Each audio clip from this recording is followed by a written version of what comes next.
It started on a Tuesday. The sun had barely cleared the ridgeline when the dog began to bark. Tom Raines stood by the kitchen window, coffee mug in hand, staring out across his quiet, dew-laced backyard. The golden retriever, Buddy, was by the old oak tree again, tail stiff, fur bristled. His bark wasn't playful or casual. It was sharp, frantic, insistent.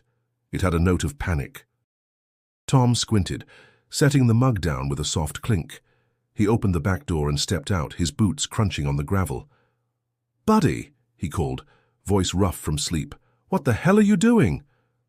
Buddy didn't turn. He stayed rooted to the same patch of grass, barking wildly into the earth. Tom approached, slow and skeptical.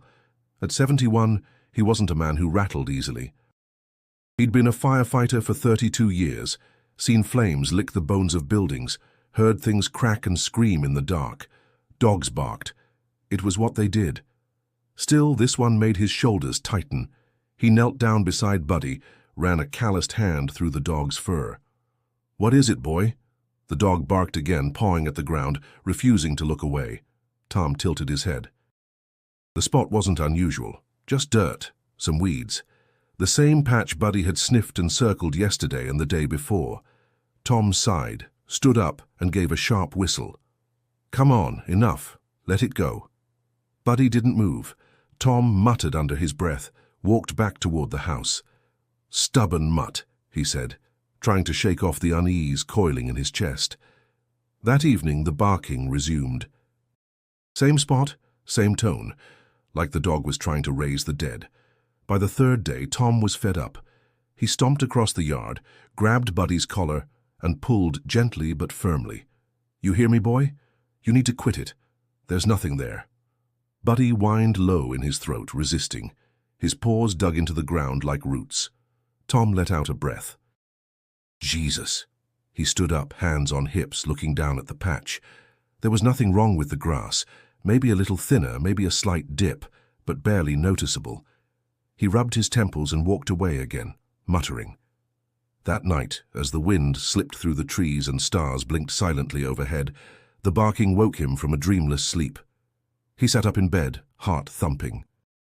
Through the open window, Buddy's voice pierced the night like a blade.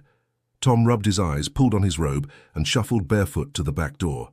He stepped outside. The dog was at it again. This time, the barking had a rhythm. Bark, paw, bark, paw.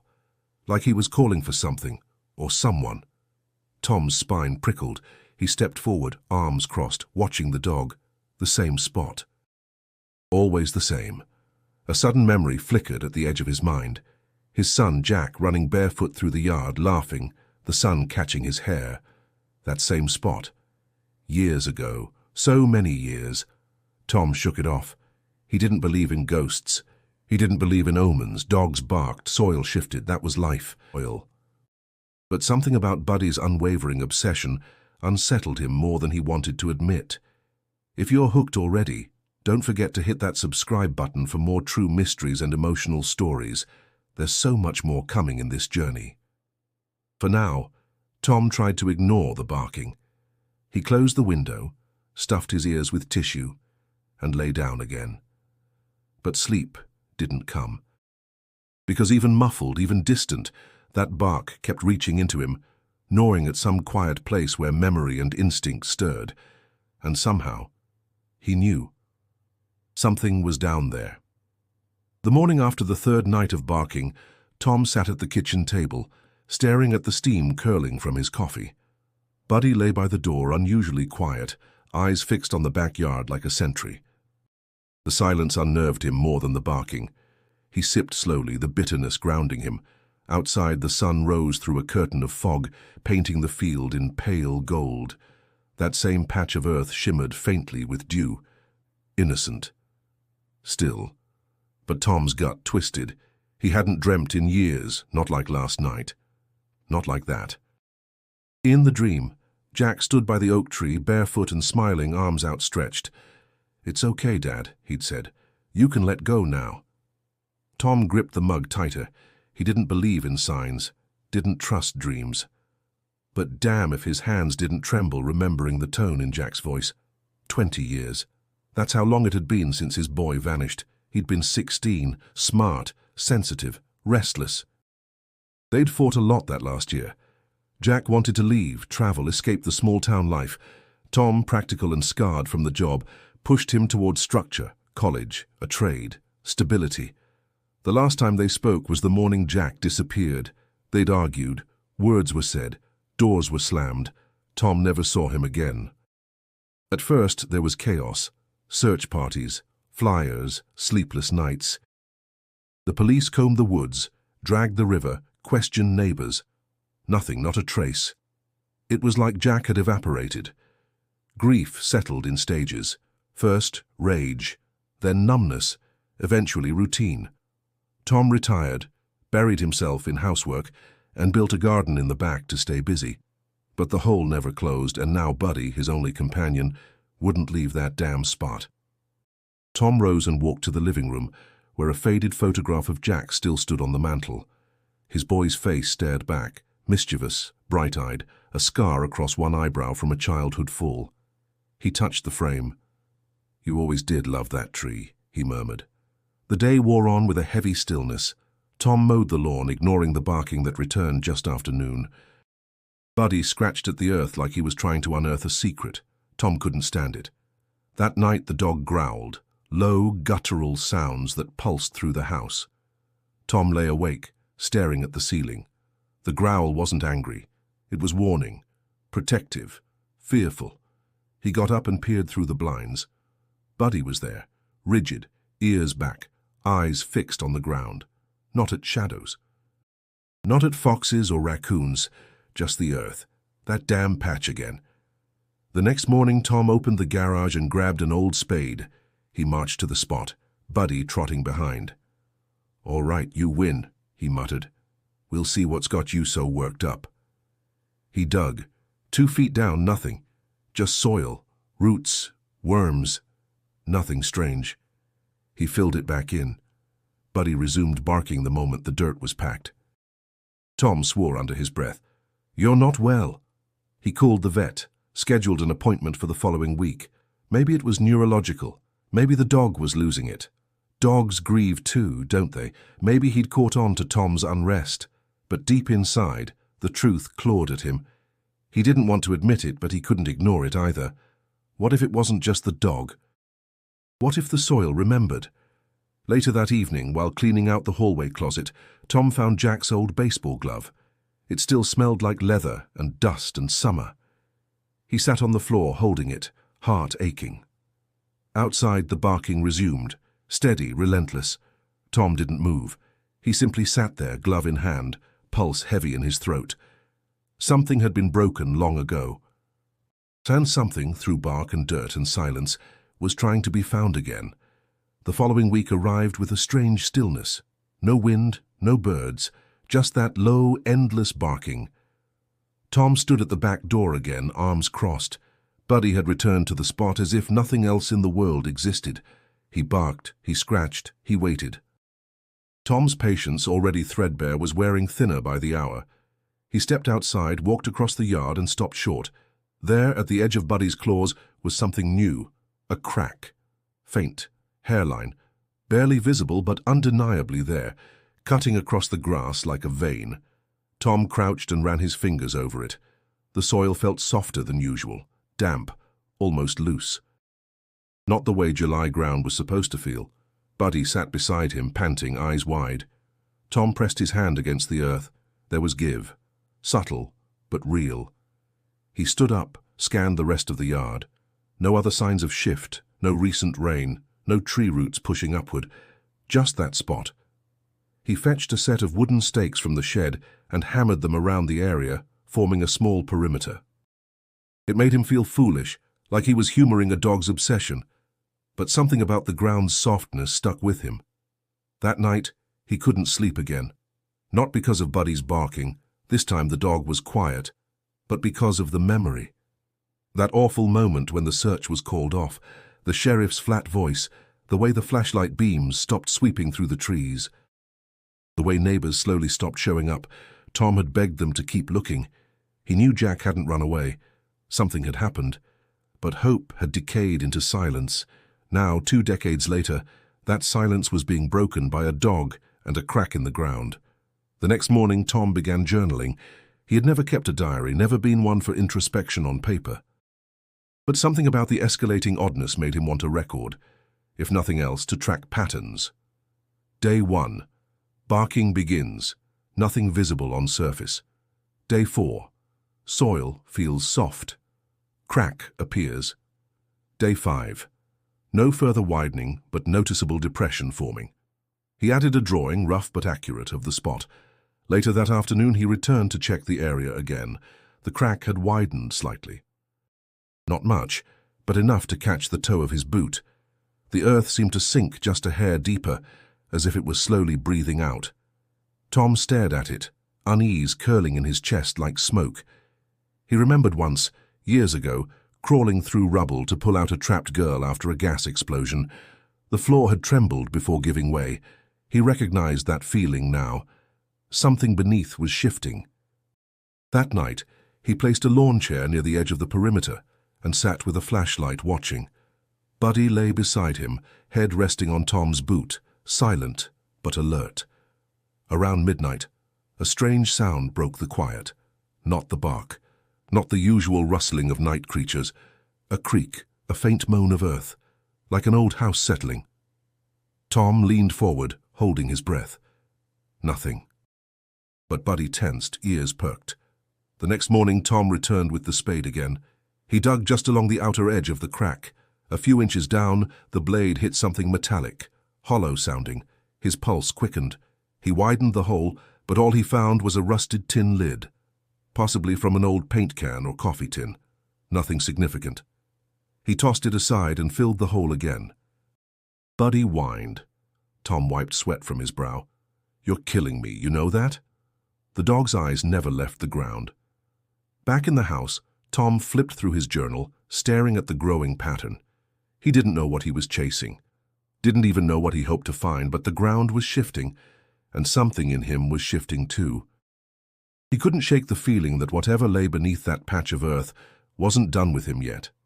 By the 6th day, Buddy had stopped barking, but he didn't stop watching. He lay beside the cracked earth from sunrise to sundown, body stiff, eyes fixed. He refused to eat unless his bowl was placed within reach of the perimeter. Even then, he barely touched it. Tom stood at the kitchen sink, arms crossed, watching through the window. The silence was almost worse than the noise.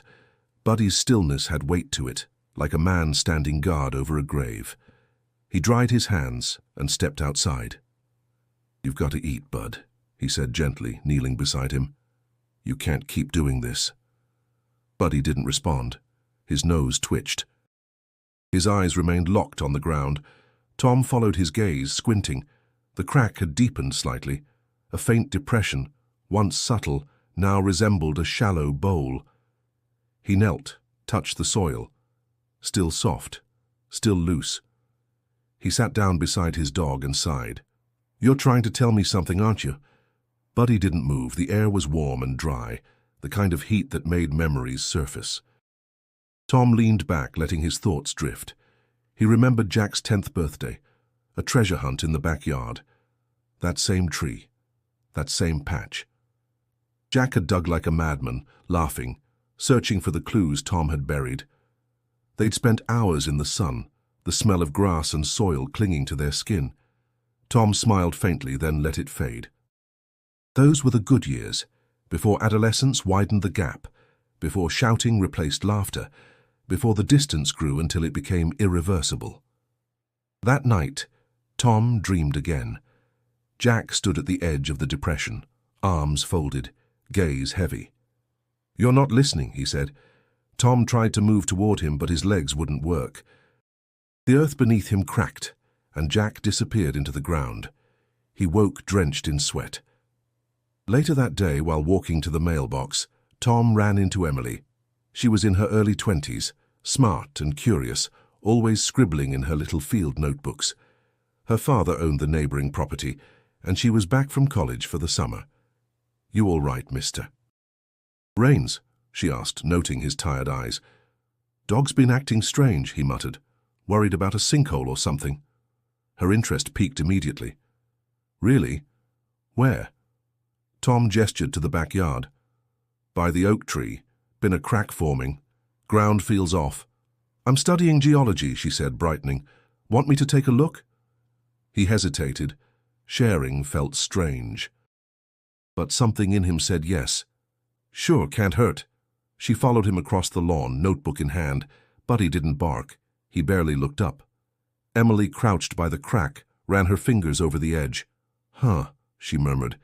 There's definite compression here, and the soil's drier around the outside, moister in the middle. Is that bad? Tom asked. Could be natural settling. Could also be an underground void. She stood up and tapped her pen to her lip. I have a ground-penetrating radar scanner, just a portable model. Could run a scan if you want. Tom stared at her, surprised. You keep one of those in your trunk? She laughed. No, in the garage. I've been doing a summer project mapping local subsurface layers, mostly clay and gravel stuff. But if you've got a sinkhole forming, that's more interesting. Tom nodded slowly. All right, come by tomorrow? Absolutely. That night, Tom found Buddy lying by the depression again, his nose resting on the edge. The stars above were crisp, the sky moonless. He sat beside his dog, saying nothing. He didn't know what was under that ground. But whatever it was, it had reached through time, through silence, through the loyalty of a dog, and now it had the attention of someone who could finally read the signs in the soil. Emily arrived the next morning with the same energy she always carried, curious, focused, and just a little too enthusiastic for someone looking into what might be a potential sinkhole. Tom met her by the shed, nodding toward the backyard. It's all yours. She wheeled out a small, battered case and unlatched it to reveal a compact, ground-penetrating radar unit. It's not the best model, she said, but it'll do the job. Buddy watched her from his usual position, ears twitching but otherwise calm. Tom noticed the dog didn't seem threatened by her, which gave him some comfort. Buddy was a good judge of character, better than most people he knew. Emily began scanning the perimeter, passing the antenna over the marked-out area. A screen mounted to the side flashed black and white waveforms. She frowned, passed over the same spot again, then again slower. Tom leaned in. What are you seeing? She didn't look up. Something's off. The signal's bouncing back irregularly here. She pointed to a distortion in the waveform. There's a void below, definitely not uniform soil. Could be a pocket or tunnel, maybe even an old well. Tom's stomach tightened. Any idea how deep? She adjusted a setting, waited as the system recalibrated. About 8 feet down, maybe 9. Not natural, though. Edges are too sharp. He crossed his arms. So, someone dug it? Emily nodded slowly. Looks like it. They both turned toward the tree, the depression now clearly visible, like a wound in the earth. Could be an old storm cellar or animal den, she said, but her tone lacked conviction. Tom stayed quiet, eyes narrowed. He remembered a moment, years ago, when he'd been clearing brush along the back fence. Jack had wandered close to this very spot, asking about underground bunkers. Tom had laughed it off, told him the only thing buried out there was compost. Now the memory didn't feel so funny. Emily ran another scan, this time slightly to the left. More irregularities appeared. Tom's heart pounded harder. Buddy stood up and barked once, just once, sharp, focused. Then he sat again, staring. Emily shut off the radar. You've definitely got something down there. I'd be careful walking near it. Tom nodded, jaw tight. Thanks, Emily. I appreciate it. She glanced at him, cautious. You okay? He didn't answer right away, just stared at the earth like it had betrayed him. Finally, he said, I've been living on this land for 35 years. Never once thought about what might be beneath it. She packed up her gear in silence. Before leaving, she looked back. If you want, I can help dig. Carefully. Just to see. He shook his head. Not yet. That evening, Tom sat with his journal again. Day 6. Confirmed void beneath the soil. Approx. 8 to 9 feet deep. Edges geometric, not natural. He paused before writing the next line. Possible constructed space, or grave. He stopped, set the pen down and rested his hands on the table. The house felt too quiet. Buddy scratched at the back door. Tom let him in, watching as the dog walked straight to the window and sat, staring out. Tom joined him. The sun dipped low, casting long shadows across the backyard. The marked perimeter looked like a graveyard plot. He didn't want to admit what he feared. He didn't want to give form to the suspicion growing in his chest. But Emily's scan didn't lie, and the ground didn't forget. For the first time since Jack vanished, Tom allowed a thought he had long buried. What if he never left? It happened just after noon. Tom was on the porch sipping iced tea, watching the breeze ripple through the grass. The sky was heavy, pregnant with summer heat, the kind that pressed down and left everything sluggish. Buddy was out near the perimeter again, pacing the edge of the depression like a soldier on watch. Then the ground gave way. There was no warning, just a sudden sharp crack, followed by a hollow, muffled thud. Tom jumped to his feet. Buddy yelped and scrambled back, his paws skidding in the dirt. A chunk of the yard had vanished. Where there was once grass and soil, now there was a dark hole, about 6 feet wide, maybe 4 feet across, jagged at the edges, too clean for a natural collapse. Tom dropped his glass and ran. When he reached the edge, he dropped to his knees, heart pounding. The hole wasn't bottomless, but deep, too deep to see clearly without light. He shouted for Buddy, who had retreated a few yards, tail low, trembling. The dog was unharmed. Barely. Tom didn't speak, didn't breathe. He just stared into the black void, chest tightening with a fear he hadn't felt since the day they stopped searching. He forced himself to move, grabbed a flashlight from the shed and returned to the edge. With trembling hands, he pointed the beam downward. Dirt walls, wooden beams rotten and splintered, and in the corner a shape, something metallic, possibly a box, partially buried. He didn't try to climb in, not yet. Instead, he staggered back and sat heavily on the grass. His knees ached. His lungs felt too small. It was real. The void Emily had detected wasn't just a hollow. It was something man-made, structured, old. His thoughts spiraled. Could Jack have found it, fallen in, hidden something? Or worse, had someone else used it? The memory crashed into him like a wave. That final morning. Jack had come down for breakfast late. They'd argued again, about responsibility, about college, about everything. Tom had shouted. Jack had cursed. He remembered the door slamming, the echo of it, the silence that followed. Then nothing. No one saw him leave. No note, no packed bag. Just gone.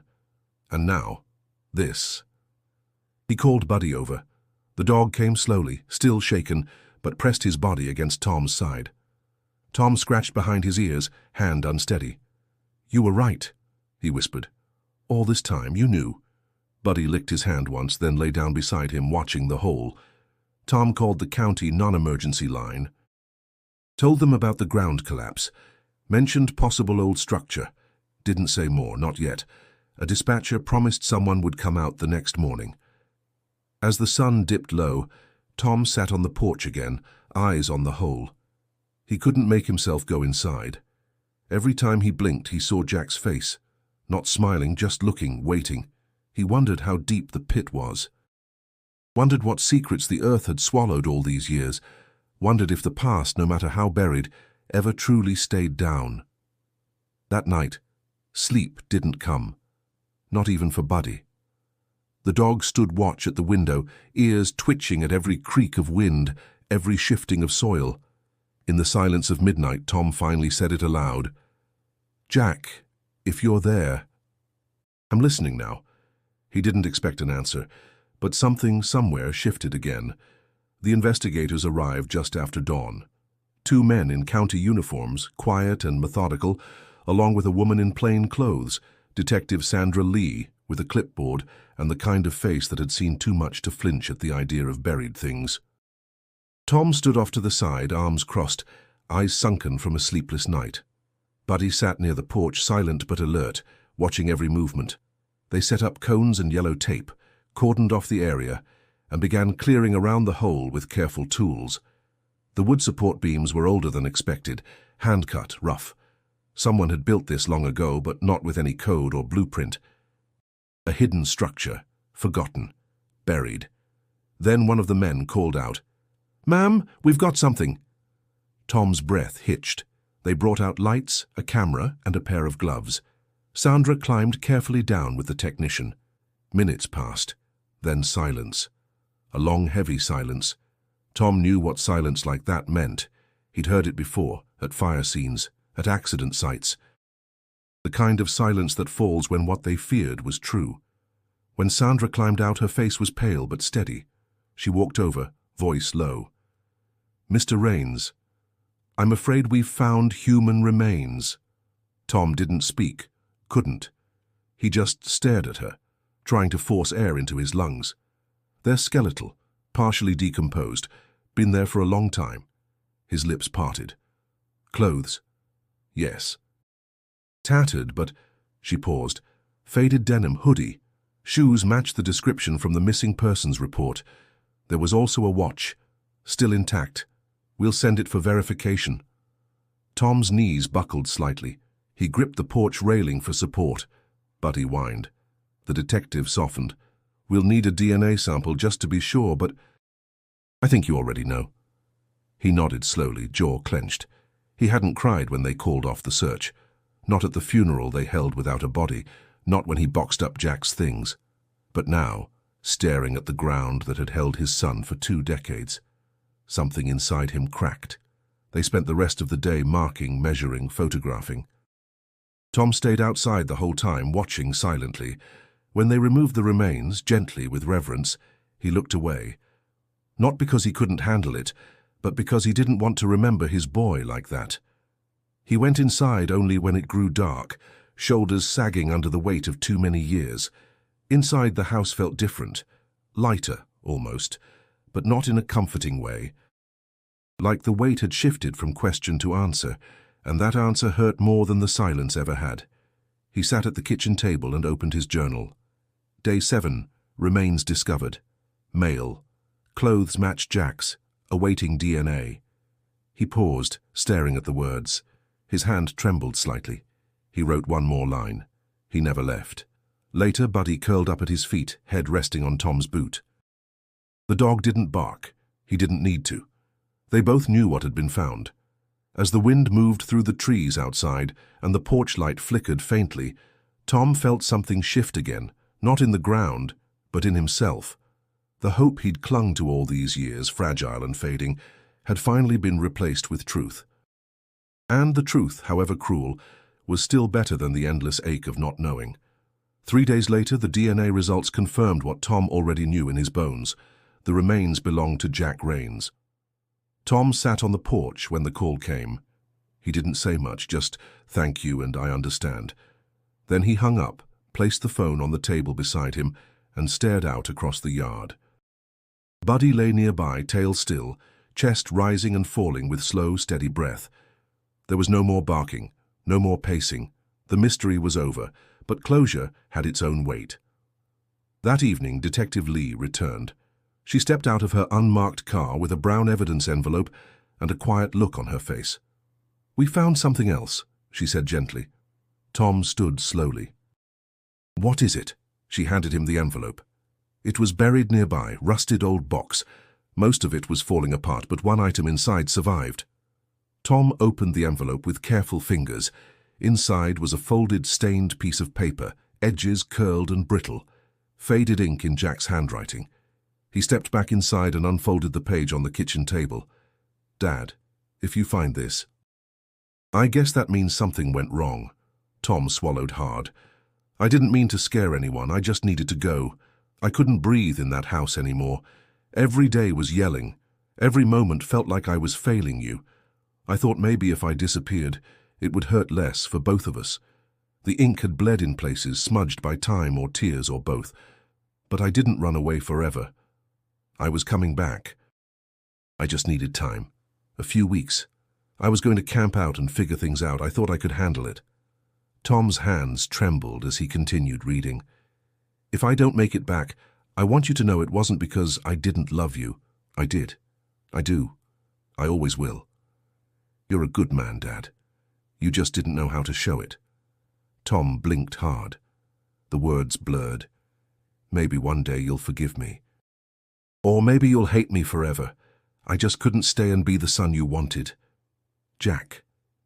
He folded the letter gently and pressed it against his chest. The pain was different now, not sharp, but deep, like something being reset after a long dislocation. He had spent years blaming the world, then himself. He had replayed every argument, every door slam, every time he failed to say, "I'm proud of you" or "I love you." Now, in these fragile lines, Jack had handed him back a sliver of peace. Detective Lee lingered quietly in the doorway. "Any idea what might have happened?" she asked. Tom shook his head slowly. He wanted to camp out. Maybe the ground gave way. Or maybe he got hurt. "Couldn't get out." "We'll keep investigating," she said. "But based on the position of the remains, it's possible he fell, got stuck." Tom nodded, eyes distant. He was just a kid. "I'm sorry," she said, and then left him to grieve. That night, Tom didn't journal. He didn't turn on the TV. He just sat in the living room, letter in hand, Buddy curled beside him. The letter changed everything. It wasn't just a confession. It was a goodbye, a desperate attempt from a son to explain his absence, to rewrite the ending he never got to live. Tom read it again, aloud this time. His voice cracked in places, but he didn't stop. And when he reached the last line, something in him settled. Jack hadn't meant to vanish. He hadn't meant for it to be permanent. And now, through dirt and time and the bark of a faithful dog, his voice had found its way home. For days, Tom tried to let the truth be enough. He tended the yard, watered the garden, repaired a cracked step on the porch. Buddy followed him quietly, never straying far from his side. The barking had stopped, but not the unease, because something still didn't sit right. Tom found himself going back to the hole again and again, standing at its edge, staring into the earth like it might offer a new answer. If Jack had simply fallen in, where was his backpack, his flashlight, the food he would have brought to camp? There'd been no trace of supplies, no signs of a prepared site, just the remains and that letter. But the letter, it hadn't been sealed. It hadn't even been hidden. It was buried loosely in a rusted box a few feet away, almost as if someone else had placed it there. The thought festered. He began asking around, casual questions disguised as memories, old neighbors, friends, people who lived on the edge of the woods back then. Most remembered the search, the heartbreak. Some cried when they learned Jack had been found, but a few reacted differently, especially Mr. Doran. He lived 3 lots down in the same faded yellow house with the sagging porch. Retired carpenter, widowed. Back then he'd been strict about trespassing. Jack had once mentioned how the man shouted at kids who crossed his fence. When Tom visited, Doran opened the door slowly, squinting. "Tom Rains," he muttered. "Didn't expect to see you." "I'm just visiting old ghosts," Tom said. "Been thinking a lot about that summer." Doran nodded, but his eyes twitched. "Terrible time." "You ever see Jack that week?" Doran hesitated. "Can't say I did." Tom watched him carefully. "He used to walk that path behind your fence to the old creek." "Never liked kids cutting through," Doran replied stiffly. Tom nodded. "He wrote me a letter, said he was camping, figuring things out. Makes me wonder what really happened." There was a flicker, barely visible, but Tom caught it. A tightening of the jaw, a shift of the eyes. He left soon after, but the seed was planted. That night, Buddy began barking again, not at the depression, at the shed. Tom's chest tightened. He grabbed a flashlight, heart pounding, and stepped outside. Buddy stood at the door of the shed, growling low. Something about his posture, rigid, certain, made Tom listen. He opened the shed. The air inside was thick with dust. Tools hung from old nails, lawn equipment, a rusted ladder. Nothing unusual. Then Buddy lunged toward the back corner, pawing at the floorboards. Tom dropped to his knees and pried one up. Beneath it, tucked into the shadows, was a small cloth bundle, so old the fabric crumbled in his hands. Inside was a red baseball cap, faded, dirty, stained, but unmistakable. Jack's cap, the one he'd worn everywhere. Tom stared at it, heart pounding, throat dry, and on the brim, faint but still visible, was a smear of something dark, blood. He sat back, the world tilting. That cap hadn't been underground, it had been hidden close, not buried by time but by choice. Someone had kept it, and that someone had known exactly where Jack had gone. Tom didn't wait. The moment he held the blood-stained cap in his hands, he knew what had to be done. He placed it gently in a clean plastic bag and drove straight to the sheriff's office. He didn't call ahead. He didn't ask permission. Detective Lee met him in the lobby, eyes sharp the moment she saw his face. "I need to show you something," Tom said. They sat in a small interview room, harsh fluorescent lights overhead. Tom placed the bag on the table. "This was hidden under the floor of my shed," he said. "It belonged to my son." "That's his blood." Lee studied the cap, expression unreadable. "How long has it been there?" "I don't know. But I didn't put it there." "And who had access to the shed?"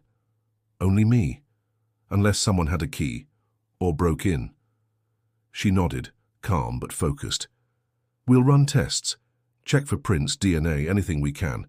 Thank you for bringing this in." Tom leaned forward. "There's something else." He told her about Mr. Doran, the tension, the lie, the way his eyes shifted when he asked about Jack. Lee listened without interrupting. When he finished, she sat back and folded her hands. "We've had his name on record from the original investigation. He was questioned briefly, claimed he hadn't seen Jack that week." "He lied," Tom said. Lee nodded. "We'll talk to him again." 2 days later, Doran was brought in for questioning. It didn't take long. Faced with the cap, the stain, and the shifting timeline, he folded faster than anyone expected. He confessed. Tom wasn't in the room, but Lee came straight to his house after it was done. "He said it happened late afternoon," she explained. "Jack had been cutting through his yard, trying to take a shortcut. Doran caught him going through the barn. Claimed Jack was snooping, trying to steal tools." Tom shook his head slowly. "He wouldn't." "I believe you," she said. "But Doran says," they argued.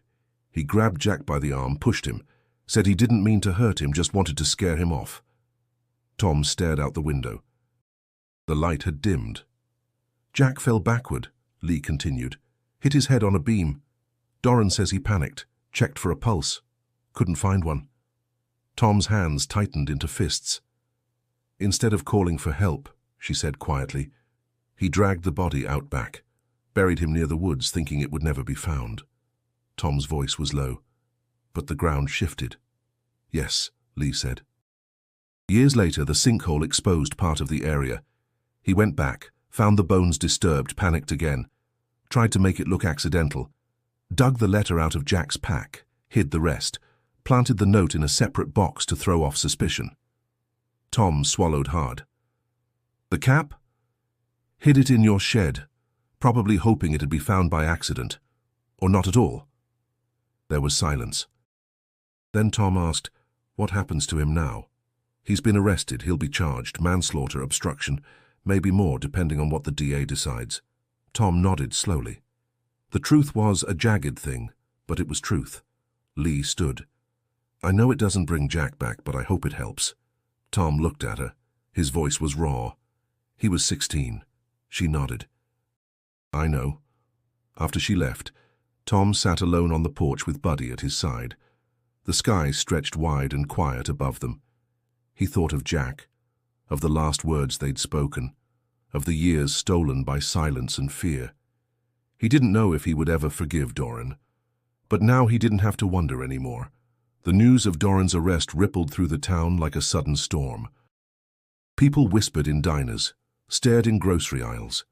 Some were shocked, others less so.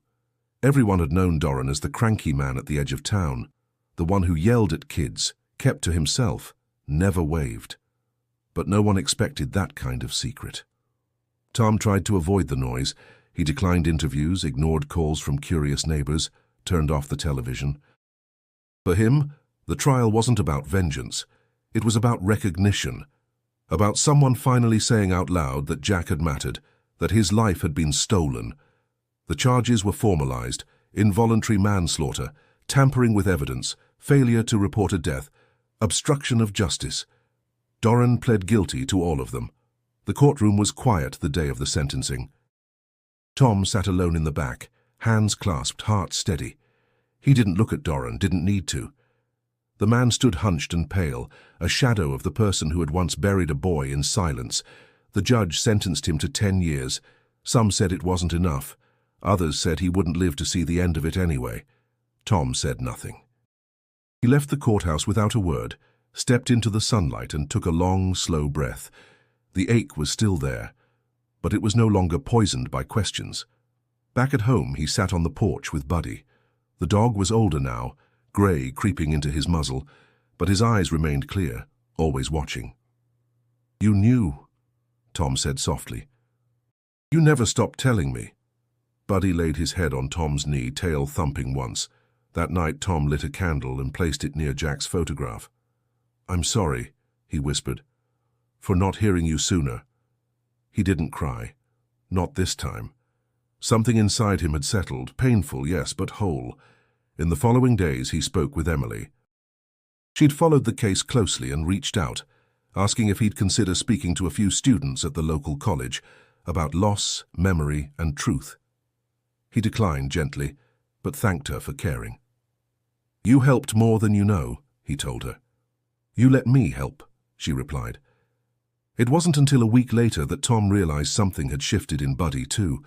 The dog no longer barked at shadows, no longer stood guard by the tree. At night he slept deeply, peacefully, sometimes beside Tom's bed, sometimes on the porch, but always without tension. Whatever instinct had driven him before was quiet now. Something had been answered.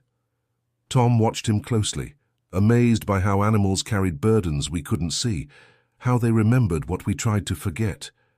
Justice had been done, but mercy? That was different. Tom struggled with the word.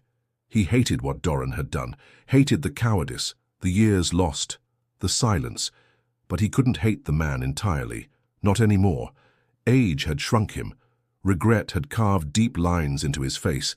In the end, he was just another man afraid of consequences, afraid of facing what he'd broken. One night Tom stood by the hole where the ground had collapsed. It had been filled now. Grass had started to grow again, slowly claiming what had been disturbed. He whispered a final word into the breeze. "I forgive you." He didn't know if he meant it fully, but saying it aloud made something loosen inside his chest. For the first time in 20 years, Buddy didn't stir at the sound of wind through the trees. He simply slept, deep, untroubled, whole. The funeral was small. Tom didn't want a spectacle, just something honest, simple, true. They held the ceremony on a quiet morning in early September, under a sky pale with memory. The casket, symbolic more than necessary, held what remained of Jack's bones. But Tom knew his son's spirit had never really been in the ground. It had always been in the silence, in the gaps, in the waiting. Emily came. Detective Lee, too. A few old friends, some neighbors, a handful of strangers who'd followed the story and been moved by it. They all stood in the grass behind Tom's house, near the tree, near the place the truth had waited for years. Tom stood by the casket and spoke without notes. "My son was 16, he began, voice low but steady. "He was too smart for this town, too sensitive for this world, and I—" He paused. "I didn't know how to love him the way he needed, but I never stopped trying."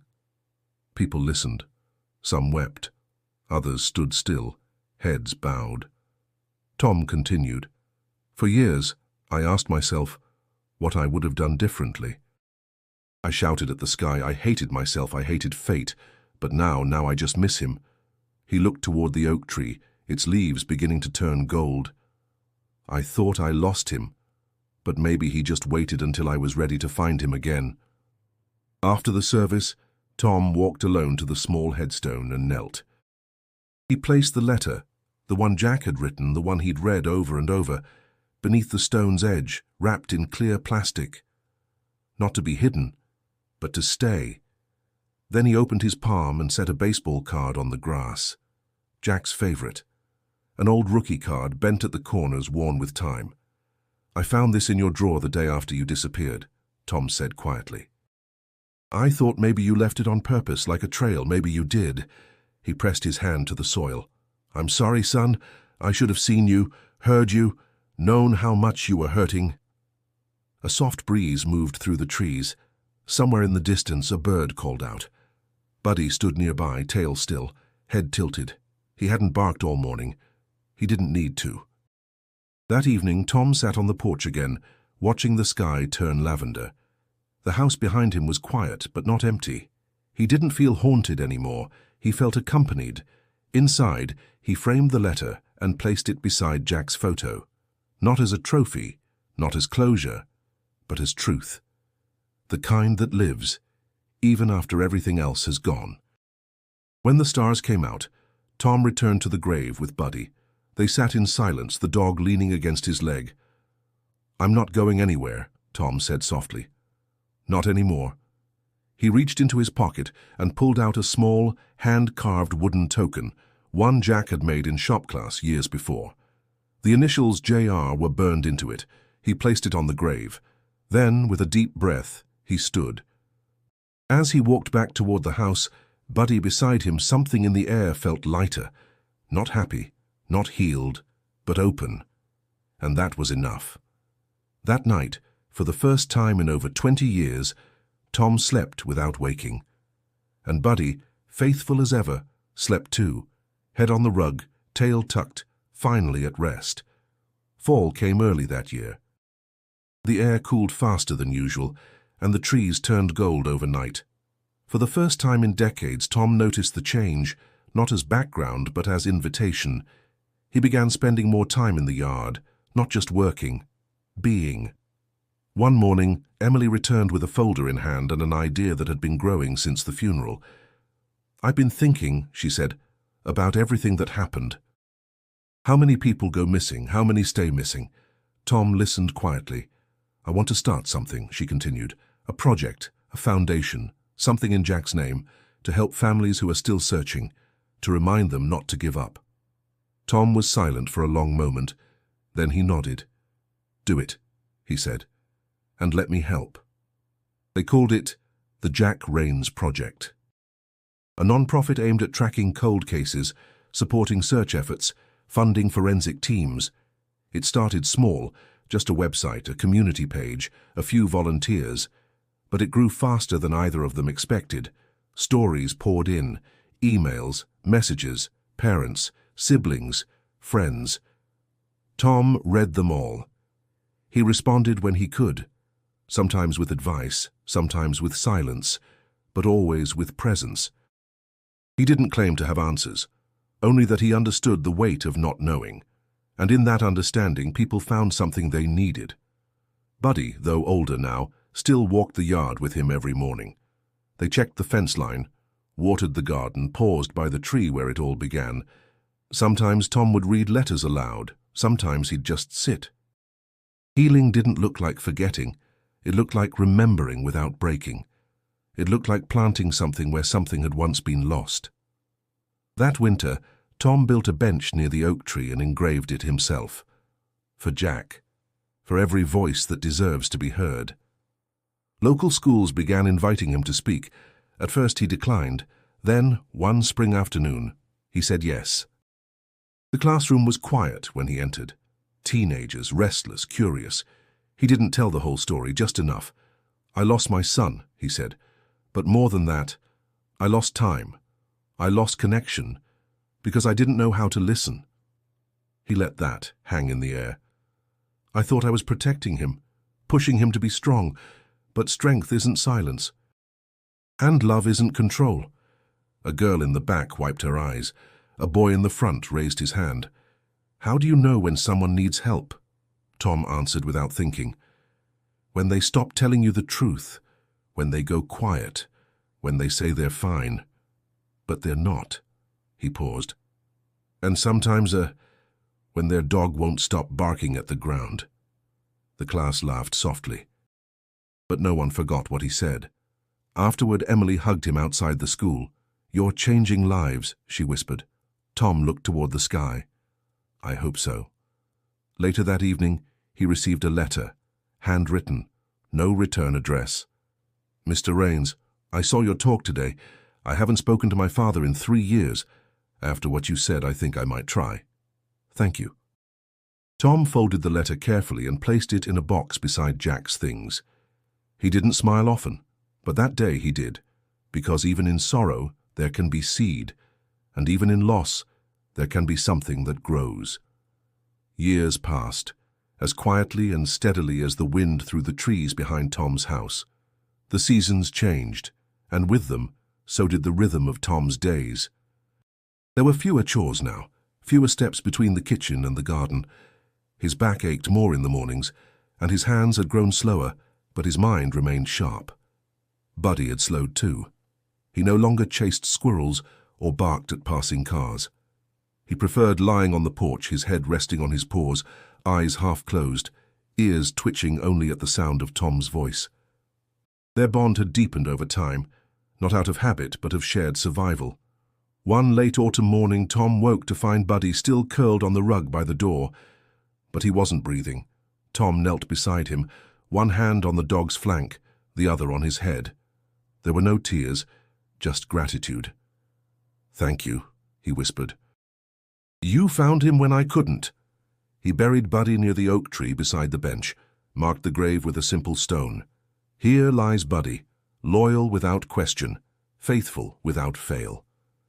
For days afterward, the house felt impossibly silent. Tom still walked the yard, but it was different now. Like a page had turned and the next chapter was starting without warning. He kept walking anyway. He didn't stop, because Jack wouldn't have wanted that. Neither would Buddy. Eventually, the silence gave way to new rhythms. Emily's non-profit flourished. The Jack Rains project expanded into neighboring states. New partnerships, new volunteers, families reunited, cold cases reopened, people remembered, and Tom kept writing. Letters, thoughts, pieces of memory. Eventually, they became a book. The Bark That Broke the Silence. It wasn't polished, it wasn't perfect, but it was real, a father's record of grief and the long road back to presence. Publishers picked it up, readers sent letters, strangers told him they'd held their children closer after finishing the final chapter. Tom didn't crave praise, he only hoped that someone, somewhere, would listen sooner than he had. He kept visiting Jack's grave each week. Fresh flowers, baseball cards, sometimes an old poem folded in his pocket. He'd sit on the bench and talk about the weather, the news, the dog, memories both good and hard. The conversations were one-sided, but not empty. He never stopped loving his son. And love, real love, has a memory longer than time. One spring afternoon, a girl from the local high school stopped by. She was quiet, holding a printout of one of his interviews. "My brother disappeared 3 years ago," she said. "We never found anything, but reading your story, it gave me hope." Tom listened. Then he invited her to sit. He didn't give advice. He didn't promise answers. He just listened back. Time moved forward as it always does, but the past didn't vanish.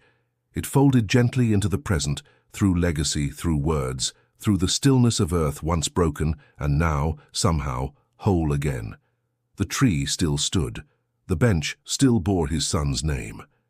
And every morning, without fail, Tom placed his hand on that carved wood and whispered, "I'm still here." Not because he had to, but because he could. Another spring came, gentle and green, and with it new life moved quietly through the world Tom had rebuilt. Flowers bloomed by the oak, their colors a soft tribute to memories both joyful and sorrowful. The air felt lighter, less burdened by secrets, filled instead with the simple sound of wind and the laughter of children playing somewhere nearby. Tom woke early one Saturday, made his coffee and sat on the porch as he always did. He listened to the birds, the distant hum of traffic, and the small, familiar noises of the house. The morning felt peaceful, filled not with longing, but with acceptance. He walked his usual route along the yard, stopping by Buddy's grave, then by Jack's. He lingered, spoke a few words, placed fresh flowers, and sat for a while on the bench, hands folded in his lap. He thought of everything that had come and gone, the days when pain was all he knew, the dog that refused to give up, the letter that finally brought the truth into the open, the years spent searching for something he already carried inside him. He felt gratitude. And then, on the edge of the yard, something caught his attention. A flash of movement, the sound of small paws on grass. A puppy. It was golden, just like Buddy had been all those years ago, ears too big for its head, eyes wide and bright. The puppy darted to the old tree, sniffed, then with a sudden certainty began to bark. Not with fear, not with warning, but with an innocent, persistent joy. Tom watched, heart lifting. He walked over, knelt down, and the puppy jumped into his arms, tail wagging wildly. "You found me," Tom said softly, smiling for the first time in weeks. "Looks like Buddy sent you, huh?" The bark echoed through the yard, sharp, hopeful, alive. Tom carried the puppy to the porch, set him down gently, and let himself feel the sweetness of a new beginning. He knew that healing wasn't about forgetting. It was about making room for new things to grow, new memories, new love, new chapters. Sometimes the past does speak through the loyal bark of a dog. Sometimes it's the sound that guides you home. Years of sorrow had been replaced by a quiet joy, one that didn't erase loss but honored it, transformed it. Tom started writing again. Letters, stories, small notes to himself. He wrote about Jack, about Buddy, about the kindness of strangers, the importance of never turning away from the things that hurt, and the beauty of starting over, no matter your age. He welcomed neighbors, friends, even strangers into his home. The bench beneath the tree became a gathering place, a spot for laughter, for grief, for remembrance. And every morning, like a ritual, the puppy would bark at the tree as if reminding Tom and the world that love, once rooted, never truly dies. As the sun rose higher, Tom sat on the porch with the puppy in his lap, eyes closed, heart open. He had found peace, and in that peace, a new story began. If this journey touched your heart, don't forget to subscribe to the channel for more stories that matter. Stories of love, loss, healing, and hope. There are so many more waiting for you. And before you go, click on the video suggested on your screen right now. Continue this path with us. Because every ending is just the start of something new, and every bark, no matter how small, holds the promise of another story. Thank you for listening. Thank you for remembering. We'll see you in the next chapter.